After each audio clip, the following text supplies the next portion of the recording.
നബവി ഇമാം റഹിമഹുല്ലാ രണ്ടാം ഷാഫി എന്നറിയപ്പെടുന്ന പണ്ഡിതൻ ശർഹ് മുസ്ലിമിൽ ശർഹ് മുഹല്ലബിലുമൊക്കെ അദ്ദേഹം പഠിപ്പിച്ചു വെച്ചു, ഷാഫി മദ്ഹബിന്റെ വീക്ഷണപ്രകാരം ഖബർ ഉയർത്താൻ പാടില്ല, ഉയർത്തിയാൽ പൊളിക്കണമെന്നാണ്. തെളിവ് നബി അലിയോട് പറഞ്ഞ ഈ ഹദീസാണ്. വയുഅയ്യിദുൽ ഹദമ ഖൗലുഹു സ്വല്ലല്ലാഹു അലൈഹി വസല്ലം വലാ ഖബറ മുസ്ലിഫ ഇല്ലാ സവൈതഹു എന്ന ഹദീസ് ഖബർ ഉയർത്തിയാൽ പൊളിക്കണമെന്ന ഷാഫി മദ്ഹബിന്റെ അഭിപ്രായത്തിന് ബലം നൽകുന്നുവെന്നാണ് ഇമാം നബവി ശർഹ് മുസ്ലിമിൽ രേഖപ്പെടുത്തി വെച്ചത്. ഫത്തുൽ മുഈനിൽ പോലും പറഞ്ഞെന്താ, വഹുദിമ വുജൂബൻ, നിർബന്ധമായും പൊളിക്കണം. പൊതു ഖബർസ്ഥാനിലാണെങ്കിൽ നിർബന്ധമായും പൊളിക്കണമെന്നാണ് ഫത്തുൽ മുഈൻ. ആ ഒറ്റ മസ്ലമില വേങ്ങരടുത്ത് വലിയോറ മുതലമാടി എന്ന മഹല്ല് മൊത്തം മുജാഹിദായത്. അലി അബ്ദുൽ റസാഖ് മദനിയുടെയും അഹമ്മദ് അലി മദനിയുടെയും ഒക്കെ പിതാവ് അദ്ദേഹം അവിടുത്തെ അധികാരിയായിരുന്നു. ബ്രിട്ടീഷുകാരെ കാലത്ത് അദ്ദേഹം വഹാബിയ, അദ്ദേഹം അധികാരിയാണ് അവിടെ. ആ സമയത്ത് മഹല്ല് പള്ളിന്റെ ഉത്തരവാദപ്പെട്ട ആളും അദ്ദേഹം തന്നെയാണ്. അങ്ങനെ പള്ളി പുതുക്കി പണിതപ്പോ അവസാനം കുറച്ച് കല്ലിന് ഷോർട്ട് വന്നു. ഇന്നത്തെ പോലെ ഫോൺ വിളിച്ചാല് കല്ലിട്ടുന്ന കാലല്ലല്ലോ. അപ്പൊ എന്താ ചെയ്യാ, പള്ളിപ്പണി സ്റ്റെക്കായി.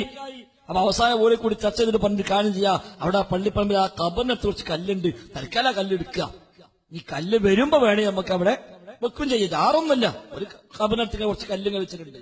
അപ്പൊ കമ്മിറ്റി കൂടി അങ്ങനെ ആ കല്ലെടുത്തു, പള്ളിപ്പണി പൂർത്തിയാക്കി. അപ്പൊ ചില മൗലവിമാരെ ഇടപെട്ടു, മൂപ്പര് വഹാബിയാണത്, അതുകൊണ്ട് വഹാബി ജാറം പൊളിച്ചു, അത് പ്രശ്നം ഉണ്ടാക്കി. ആകെ ബഹളും പ്രശ്നം, നാട്ടിലൊക്കെ അതിന്റെ പേര് പ്രശ്നങ്ങളും. കേസ് കൊടുക്കുന്ന ഹൈക്കോട്ടെ കേസ് കൊടുത്തുകൂടിയാണ്. അങ്ങനെ കേസ് കോടതിക്ക് എത്തി. അദ്ദേഹം അധികാരിയായതുകൊണ്ട് അദ്ദേഹം നേരിട്ട് കോടതിയിൽ വാദിക്കാൻ വേണ്ടി പോയി. അങ്ങനെ കോടതി കേസെത്തി. കോടതി ചോദിച്ചു, നിങ്ങൾ അവിടെ ഖബർ പൊളിച്ചിട്ടുണ്ടോ?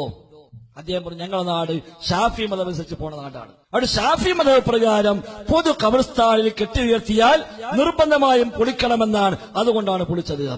അപ്പൊ പിന്നെ മൂലമക്കൊന്നും പറയാനില്ലല്ലോ, ഷാഫി മദ്ഹബ് ഞങ്ങളുടെ നാട്, അതുകൊണ്ടാണ് പൊളിച്ചത്. അപ്പൊ ചോദിച്ചു, എന്ത് പറയാണ്ട് എന്ന് കോടതി. മുസ്ലിയാക്കന്മാരെ പറഞ്ഞു, കിതാബ് അതുണ്ട്, പക്ഷേ അത് വ്യാഖ്യാനങ്ങൾ കൂടി പരിഗണിക്കണം. കോടതി പറഞ്ഞ വ്യാഖ്യാനം കൊണ്ടുവരികയാണ്. അങ്ങനെ ഫത്തുൽ മുഈൻ വ്യാഖ്യാനമായ ഇആനത്തുൽ ത്വാലിബീൻ കൊണ്ടുവന്നിട്ട് മുസ്ലിയാക്കന്മാർ ഇതൊരു വാക്ക് പിടിച്ചു.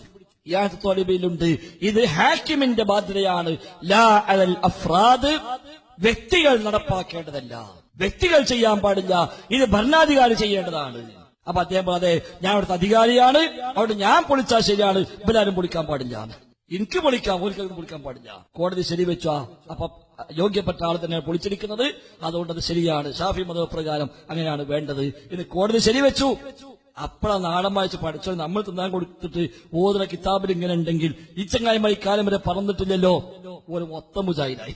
നാടും പള്ളിയും പള്ളിക്കമ്മറ്റിയും ഖബർസ്ഥാൻ അടക്കം കംപ്ലീറ്റ് മുജാഹിദായി മാറി. അവിടെ സുന്നില്ല. പിന്നെ അപ്പൊ ഫത്തുൽ മുഈനാ പഠിപ്പിച്ചത് ജാറം പൊളിക്കണം, അവിടെ മുജാഹിദുകൾ പറയും പൊളിക്കണം, ഒരു അംശമില്ല. അത് മമ്പോള, പുത്തമ്പള്ള, ജിമിറ, ഏർപാട് ഏതായിക്കോട്ടെ ഒക്കെ പൊളിക്കേണ്ടത്, അത് സംശയമൊന്നുമില്ല. പൊളിക്കാൻ എവിടൊക്കെ ചാൻസ് ഉള്ളതൊക്കെ പൊളിക്കും, അത് പൊളിക്കേണ്ടത് തന്നെയാണ്, ഒരു സംശയ കാര്യത്തിലില്ല.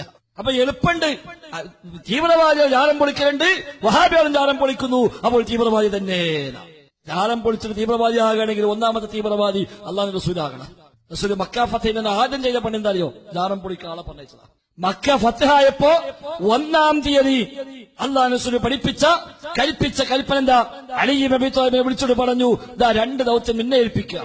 അതിൽപ്പെട്ട ഒന്ന്, വലാ ഖബറ മുസ്ലിഫ ഇല്ലാ സബൈത, ഉയർത്തപ്പെട്ട ഒറ്റ ഖബറും നിരപ്പാക്കാതെ വിടാൻ പാടില്ല. ആഹാ റസൂൽ, നിങ്ങൾ തീവ്രവാദിയല്ലേ എന്ന് അലി ചോദിച്ചിട്ടില്ല. പോയിട്ട് പൊളിച്ച് നിരത്തിപ്പോയി. അന്ന് ബുൾഡോസർ ഇല്ലാത്തതുകൊണ്ട് അദ്ദേഹം തന്നെ പോയിട്ട് പൊളിക്കരുത്.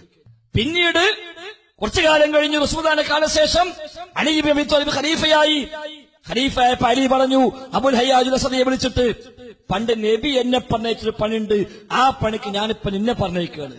അബുൽ ഹയ്യാജുൽ അസ്അദിയെ വിളിച്ചിട്ട് പറഞ്ഞു, പോണം, വലാ ഖബറ മുസ്ലിഫ ഇല്ലാ സബൈത, ഉയർന്നു നിൽക്കുന്ന ഖബർ എവിടെയുണ്ടോ എല്ലാം നിരപ്പാക്കി വിടണം. ഇമാം മുസ്ലിം ഉദ്ധരിച്ചതാണ്, ഇമാം ബുഖാരി ഉദ്ധരിച്ചതാണ്.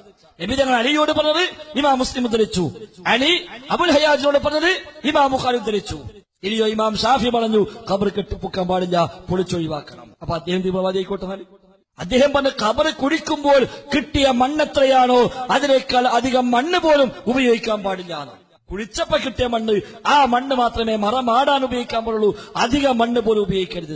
അദ്ദേഹം പറഞ്ഞു, മക്കയിൽ ഭരണാധികാരികൾ ഉയർത്തപ്പെട്ട ഖബറുകളെ പൊളിക്കാൻ കൽപ്പിക്കുന്നതായി ഞാൻ കണ്ടിട്ടുണ്ട്. വലം അറൽ ഫുഖഹാ യഈബുന ദാലിക, കർമ്മശാസ്ത്ര പണ്ഡിതന്മാർ ഒരാളും അതിനെ ആക്ഷേപിക്കുന്നതായി ഞാൻ കണ്ടിട്ടില്ല. ഇമാം ഷാഫി, നബവി ഇമാം റഹിമഹുല്ലാ, 2-ാം ഷാഫി എന്നറിയപ്പെടുന്ന പണ്ഡിതൻ, ശർഹ് മുസ്ലിമിൽ ശർഹ് മുഹല്ലബിലുമൊക്കെ